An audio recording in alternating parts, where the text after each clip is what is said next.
जाए आप अडियाला जेल के, ये अदालत ने आपको लार्जर बेंच ने फैसला क्यों है इधर बैठे हैं ताकि आपको सारे मामलात का आगे भी अंदाज़ा हो।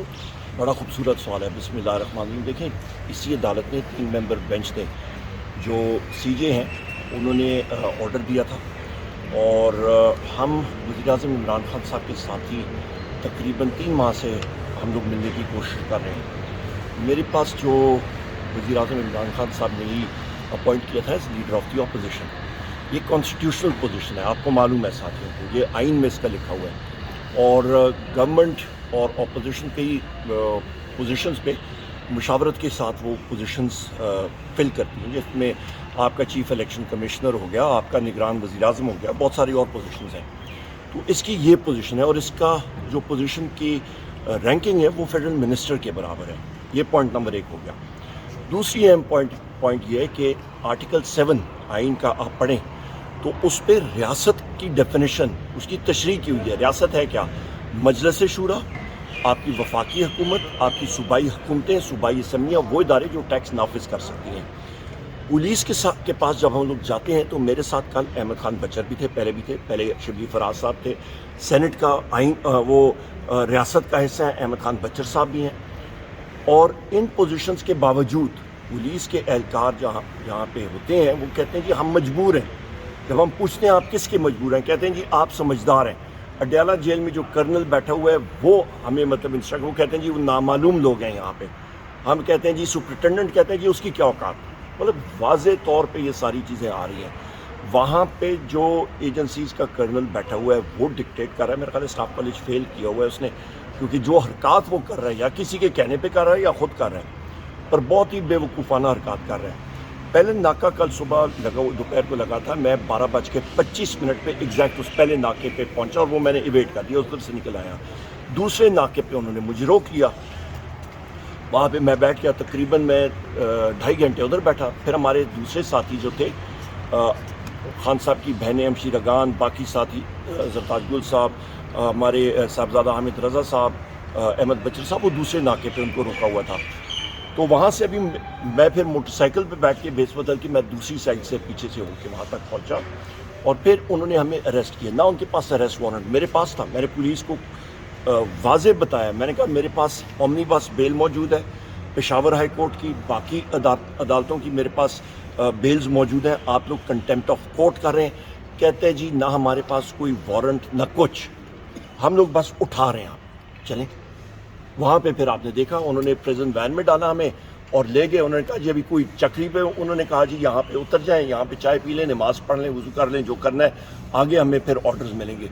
वहाँ पे चाय पी, सुबह से खाना नहीं खाया था, खाना खाया और उसके बाद शिबली फराज साहब भी आ गए और उसके बाद हम लोग वहाँ से, उन्होंने फिर कहा जी प्रिजन वैन में बैठे, प्रिजन वैन में बैठे और उसके बाद हम लोग फिर आगे मोटरवे पर रवाना हुआ। मोटरवे पे उन्होंने गाड़ी खड़ी की, उन्होंने कहा जी आप निकलें, आपकी गाड़ियाँ ये हमने बुला ली हैं, जहाँ जहाँ से उनको इंडिकेशन कर दी, उन्होंने कहा जी ये आगे बैठे और जाएँ। मतलब ये हमें एक किस्म का अगवा किया हुआ था। आप ये देखें, मैं आपको पहले बता रहा था ये इनकी कॉन्स्टिट्यूशनल पोजीशन है, मतलब आपका सीनियर मोस्ट हाउस सेनेट है, उनके अपोजिशन लीडर हैं। तो ये हालात और वाक़यात जब मुल्क में होते हैं, हार्ड स्टेट का मतलब क्या है? हार्ड स्टेट आपके तवज्जुह से पाकिस्तान के ख़वातीन और हज़रात को बताता हूँ, हार्ड स्टेट होता है जो आइन और कानून के मुताबिक चलता है, जहाँ पे रूल ऑफ लॉ पे होता है। सोवियत यूनियन से बड़ा एटमी ताकत दुनिया में नहीं थी, उसकी एक इंटरकॉन्टिनेंटल बैलिस्टिक मिसाइल जिसको कहते हैं, उसकी 16,500 किलोमीटर रेंज थी। वो एक मिसाइल, उसमें 3 एटॉमिक वेपन्स और हाइड्रोजन वेपन्स लगते थे, वो मुल्कों को तबाह बर्बाद कर सकता था। क्या हुआ? उसका टूट गया।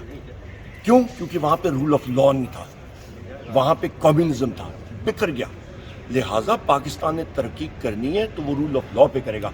अभी ये शहबाज शरीफ और ये सारे कहते हैं जी पेट्रोलियम डेवलपमेंट लेवी हम लोग बलूचिस्तान पे लगाएगा। ओ भाई, तुम्हारे पास वो इख्तियार, तुम्हारे पास क्या इख्तियार है कि तुम आवाम को वो रिलीफ ना दो? तुम क्यों नहीं करते बलूचिस्तान की तरक्की? किसने तुम्हें रोका है? अच्छा, वही वो कहते हैं ना जी, वो टोपी घुमाने वाली बात है। वही पीडीएल वो कहते हैं जी हम लोग बिजली के बिलों की निर्खों में काम करेंगे, हम लोग आपकी तरक्की के लिए किस को झूठ करोगे भाई? किसको बेवकूफ़ बना रहे हो? ये इनके हालात हैं।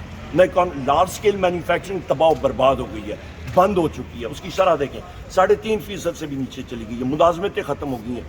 یہ جو ہیں یہ باجے بجا رہے ہیں کہ جی ہم نے کوئی پرفارمنس کیا. اوور ٹو شبلی صاحب. دیکھیں جی، جس طرح کہ آپ کو کل کے واقعات سے پتہ چلا کہ جس طرح سے ہمارے سینئر لیڈرشپ کو جس طریقے جس میں کہ آئینی عہدیدار بھی شامل تھے اور اس سے اوپر کہ عدالت کے حکم کے ذریعے وہ وہاں پہ گئے تھے. اب حکم کس کا تھا؟ اسلام آباد ہائی کورٹ جہاں پہ کہ ہم کھڑے ہوئے ہیں. ان کا حکم جو کہ 3 ججز کے بینچ نے دیا تھا یہ حکم نامہ، اور اس پہ عمل درآمد نہیں ہوا پچھلے 3 ہفتوں سے. ہم جاتے ہیں، ہمیں نہیں اجازت دی جاتی. دیکھیں بات یہ ہے کہ جیل مینول تو ایک طرف وہ بھی ایک قانون کا حصہ ہے. دوسری بات یہ کہ خاندان کو نہ ملنے دینا، یعنی جو قتل کے ملزم ہیں ان کو بھی اجازت ہوتی ہے اپنے فیملی سے ملنے کی. لیکن یہاں پہ ایک سیاسی قیدی جس پہ کہ جھوٹے مقدمے بنائے گئے ہیں، اس کی فیملی کو بھی اس سے ملنے نہیں دیا جا رہا. اس کے بیٹوں سے اس کی بات فون پہ نہیں کرائی جاتی. اس کے جو دوست ہیں ان سے ملنے نہیں دیا جاتا، جو کہ عدالت نے بڑے کلیئرلی لکھا ہے. اب ایسی صورتحال میں آپ کیا میسج دے رہے ہیں کہ نمبر 1 جو عدالتوں کی جو ایک عزت توقیر اور جو ان کی آزادی تھی وہ تو 26ویں ترمیم سے بالکل ختم ہو گئی، وہ تو عدلیہ حکومت کے نیچے آ گئی.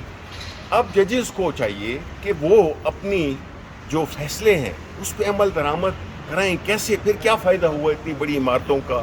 کیا فائدہ ہوا اتنی بڑی شان و شوکت کا؟ اور جو انصاف کا ایک ادارہ ہے جو کہ جس کا مقصد ہے انصاف فراہم کرنا، معاشرے میں ایک ترتیب بنانا، اور وہ قانون کی حکمرانی سے آتی ہے، وہ کسی اور چیز سے نہیں آتی ہے، وہ ڈنڈے کے زور سے نہیں آتی ہے.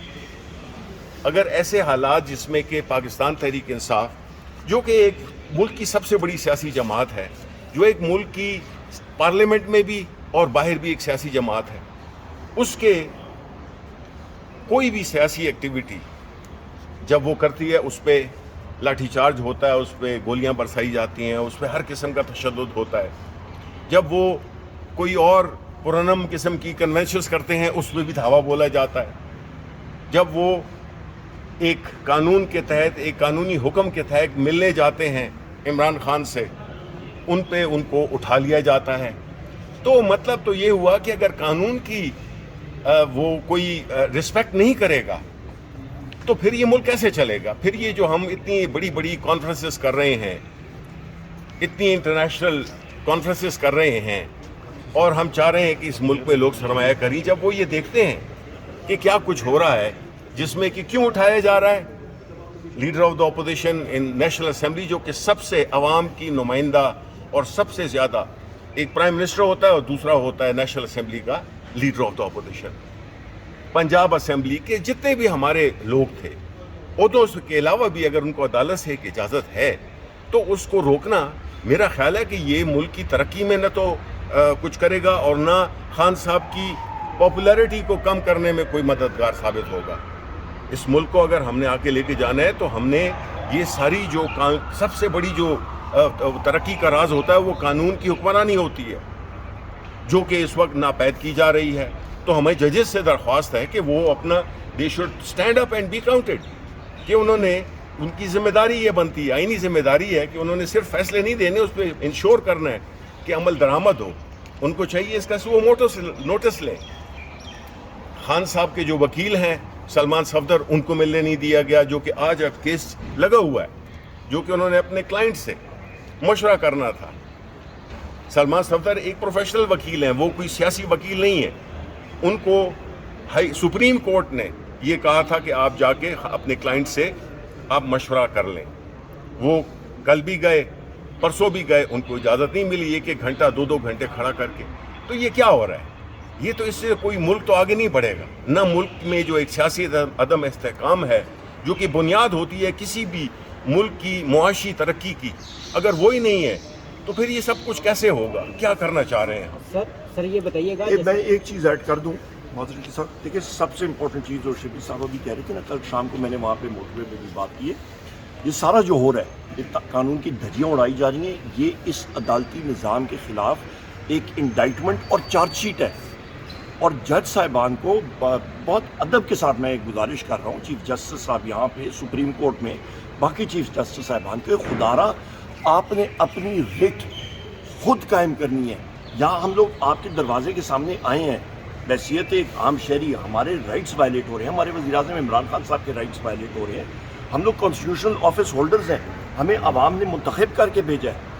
ہم لوگ یہاں پہ آ رہے ہیں اپنے رائٹس کے لیے، آپ وہ بھی نہیں انفورس، اپنا فیصلہ آپ نہیں انفورس کر سکتے. ایک جیل سپرنٹینڈنٹ کے اوپر آپ کی رٹ نہیں ہے تو پھر پیچھے کیا رہ گیا؟ پھر اس سے بہتر ہے سارے عدالتیں جو ہیں وہ بند کر جائیں. Thank you.